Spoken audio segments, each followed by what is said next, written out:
Hello NEET aspirant, welcome to this Samadhan series and welcome to this channel E Saral NEET. बहुत बहुत स्वागत है आप लोग का।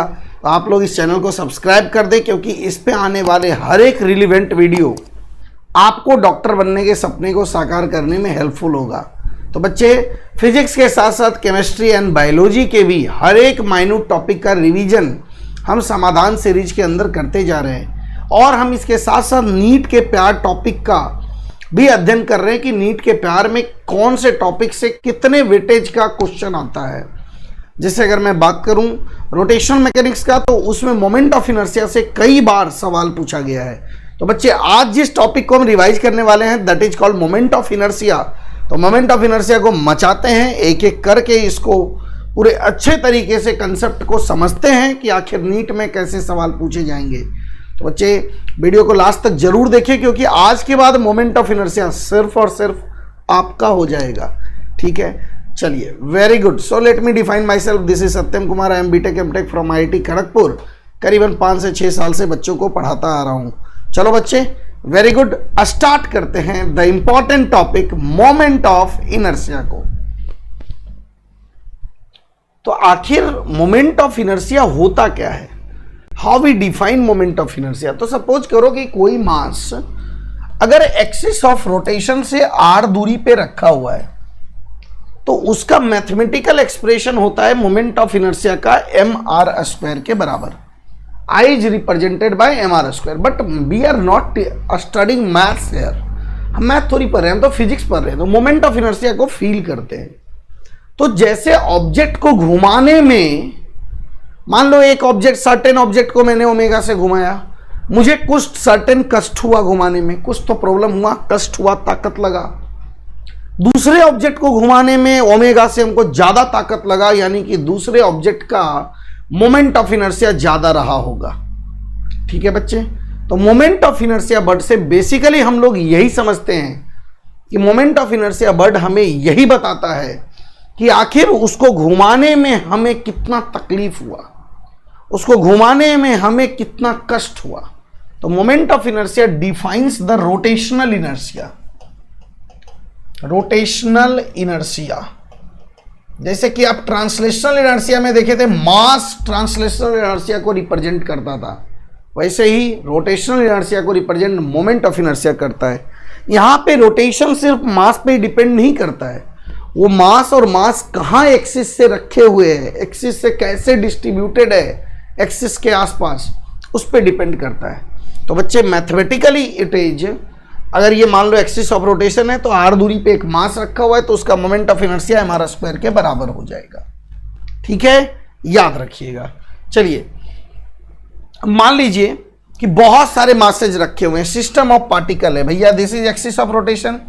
तो m1 मान लीजिए कुछ दूरी पे है, फिर m2 कुछ दूरी पे है, सपोज करो r1 दूरी पे है, m2 जो है वो r2 दूरी पे है, m3 r3 दूरी पे है।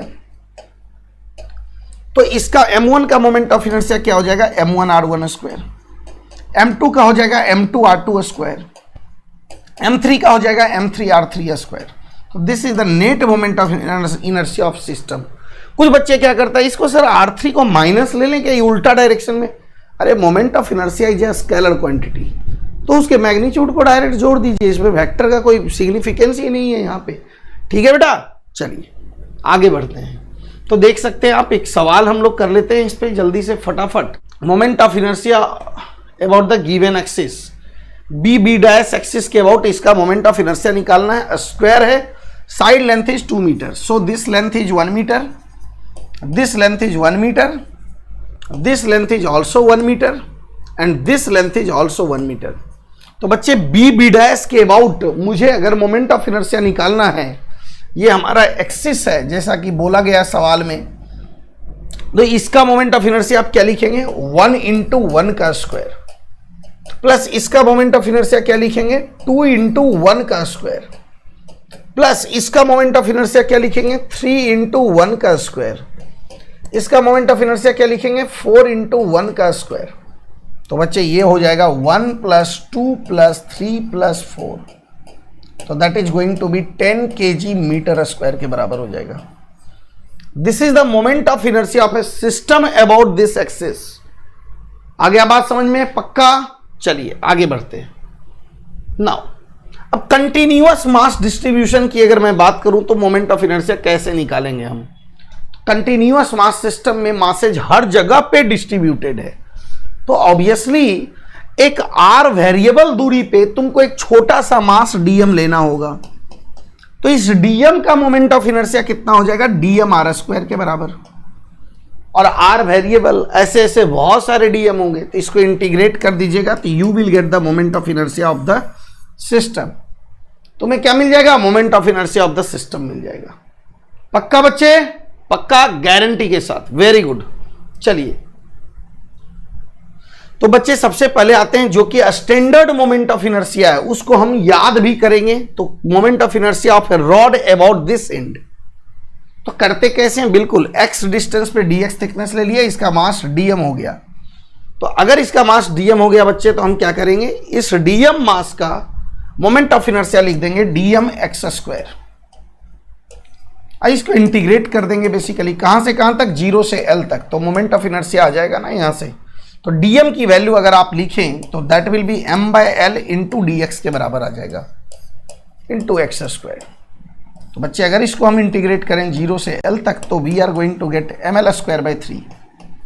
Moment of inertia of a rod about one of its end is ml square by 3 होता है। और ये मोमेंट ऑफ इनर्शिया को आप भूल नहीं सकते, इसको याद करना है, स्टैंडर्ड मोमेंट ऑफ इनर्शिया है। ठीक है, पक्का समझा है ना? चलो अब देखो है कि अगर मान लो यूनिफॉर्म रॉड है, उसके बीचों बीच मुझे मोमेंट ऑफ इनर्शिया निकालने बोल दे, इसके सेंटर से पास होने वाले एक्सिस के अबाउट मोमेंट ऑफ इनर्शिया क्या होगा? तो बच्चे जब आप कैलकुलेट करेंगे, यहां पे भी x डिस्टेंस पे dx थिकनेस लेकर के x दूरी पे आप ले लेंगे dx थिकनेस, इस dx थिकनेस का मास हो जाएगा dm। फिर से आपका एक्सप्रेशन सेम आएगा, mass per unit length into dx is dm into x square, that is the moment of inertia. इसको लेकिन आपको इंटीग्रेट कहां तक से कहां तक करना होगा? तो x बिलोंग टू -l/2 से +l/2 तक। तो इसको -l/2 से +l/2 तक इंटीग्रेट करेंगे तो you will get the answer ml square by 12। तो बच्चे इस मोमेंट ऑफ इनर्शिया को भी आपको याद रखना है, इंपॉर्टेंट है, स्टैंडर्ड मोमेंट ऑफ इनर्शिया है। चलिए नाउ अगर मान लीजिए रॉड के एक्सिस को मैं रॉड के अलोंग रख दूं तो मोमेंट ऑफ इनर्शिया कितना होगा? तो रॉड पे प्रेजेंट हर एक छोटू मास एक्सिस पे प्रेजेंट होगा, तो एक्सिस से उसकी दूरी 0 हो जाएगी। तो moment of inertia is integral dm r square and r is 0 का स्क्वायर। तो बच्चे मोमेंट ऑफ इनर्शिया उसका 0 आ जाएगा। ठीक है, चलिए वेरी गुड, अच्छे से देखिए आगे। नाउ अगर सपोज कीजिए कि ये रिंग है, रेडियस r, मास m, तो what would be the moment of inertia about the axis passing through the centre and perpendicular to the plane of the ring. Ring ऐसे रखा हुआ है, सेंटर से एक्सिस पास कर रहा है perpendicular to the plane of the ring, तो बच्चे उसके अबाउट मोमेंट ऑफ इनर्शिया होता है mr स्क्वायर के बराबर। ये आप कभी नहीं भूल सकते, mr स्क्वायर के बराबर होता है रिंग का moment of inertia about the axis perpendicular to the plane of the ring passing through the centre. ठीक है, चलिए standard moment of inertia, you can't forget it. Now अगर मैं डिस्क की बात करूं तो डिस्क का भी वही केस है। डिस्क में हम क्या करते हैं, x डिस्टेंस पे छोटू सा dx थिकनेस ले लेते हैं, है ना? तो dx will be a ring, ऐसे ऐसे बहुत सारे रिंग को कनेक्ट कर दे तो एक डिस्क बन जाएगा and its radius will go from 0 to capital R। Anyway बच्चे हमें याद रखना है कि इसके सेंटर से जो एक्सिस पास हो रहा है perpendicular to the plane of the disc, उसके अबाउट मोमेंट ऑफ इनर्शिया की वैल्यू mr स्क्वायर बाई 2 के बराबर होता है। तो बच्चे आपने क्या देखा, दोनों डिस्क और रिंग का मास m था, रेडियस r था, बट मोमेंट ऑफ इनर्शिया इसमें कम, रिंग में ज्यादा है। क्यों? क्योंकि रिंग में मासेज एक्सिस से दूर है, डिस्क में मासेज एक्सिस के पास है। तो आज के बाद एक चीज याद रखिएगा, मास एक्सिस से जितना करीब होगा मोमेंट ऑफ इनर्शिया उतना कम होगा, मास एक्सिस से जितना दूर होगा मोमेंट ऑफ इनर्शिया उतना ज्यादा होगा। चलिए वेरी गुड। तो उसी तरीके से आप याद कर सकते हैं हॉलो स्फीयर के डायमीटर के अलोंग मोमेंट ऑफ इनर्शिया क्या होता है। तो बच्चे दो यहां पे आता है, hollow sphere and solid sphere. तो हॉलो स्फीयर का moment of inertia solid sphere से ज्यादा होगा कि कम? तो इसमें मासेज बीच में नहीं होता है, दूर डिस्ट्रीब्यूटेड है, तो मोमेंट ऑफ इनर्शिया इसका ज्यादा होगा। इसका मोमेंट ऑफ इनर्शिया होता है 2/3 mr² के बराबर। बिल्कुल इसको याद रखिएगा, कभी आप भूल नहीं सकते हैं इस फॉर्मूले को। चलिए, वेरी गुड। उसी तरीके से आप अगर सॉलिड स्फीयर का देखें तो इसका 2/5 mr² के बराबर होता है। तो आपने क्या देखा, हॉलो का मोमेंट ऑफ इनर्शिया सॉलिड के मोमेंट ऑफ इनर्शिया से ज्यादा था। लॉजिकल भी है, हॉलो में एक्सिस से दूर है मासेज, तो ऑब्वियस सी बात है ज्यादा होगा। सॉलिड में एक्सिस के पास है मासेज, तो मोमेंट ऑफ इनर्शिया कम जाएगा उसका।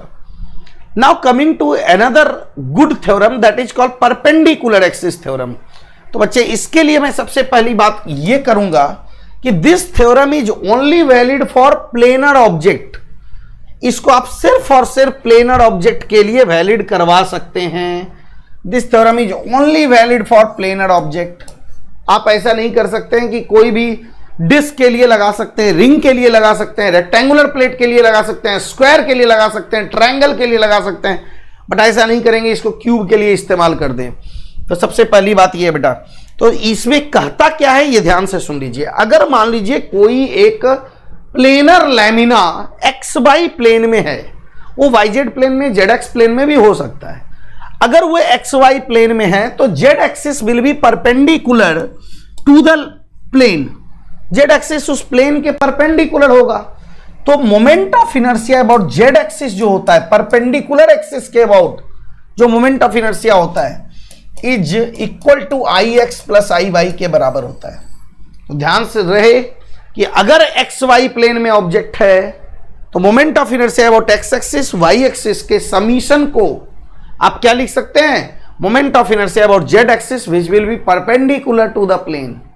ठीक है बेटा, this is called perpendicular axis theorem. चलिए, तो इसका एक देख लेते हैं कि एक इसका एप्लीकेशन देख लेते हैं। जैसे मान लीजिए डिस्क के डायमीटर के अबाउट मोमेंट ऑफ इनर्शिया अगर आपको पूछ दे तो आप कैसे कैलकुलेट करेंगे। तो बहुत ईजी है, अगर मैं इसको x मान लिया, इसको y मान लिया, तो बोथ आर द डायमीटर है। तो IZ मुझे पता है, IZ इज इक्वल टू हम क्या लिख सकते हैं बच्चे, IX प्लस IY।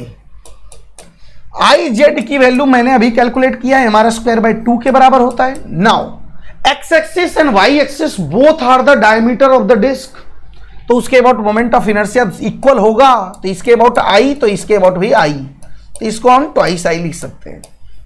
तो I की वैल्यू हो जाएगा mr²/4 के बराबर। ठीक है बच्चे, mr²/4 के बराबर, ध्यान रखिएगा। नाउ आगे बढ़ते हैं पैरेलल एक्सिस थ्योरम। तो देखिए, एक बात मैं बता रहा हूं बच्चे आपको कि सेंटर ऑफ मास से पास करने वाला एक्सिस के about moment of inertia minimum होता है। इसके about minimum moment of inertia होगा। And let's say this moment of inertia is I0।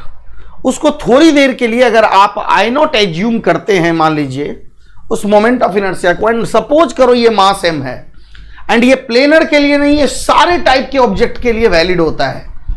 तो अगर इसका about moment of inertia I0 है, that is the minimum moment of inertia which you will get when the axis is passing through centre of mass. तो वहां से अगर एक parallel axis cross कर रही है इसके पैरेलल d दूरी पे, तो उसके अबाउट जो मोमेंट ऑफ इनर्शिया है वो हो जाता है I0 प्लस md² के बराबर। तो that will become I0 plus md² के बराबर हो जाता है। इसको भूलेंगे कभी नहीं आप।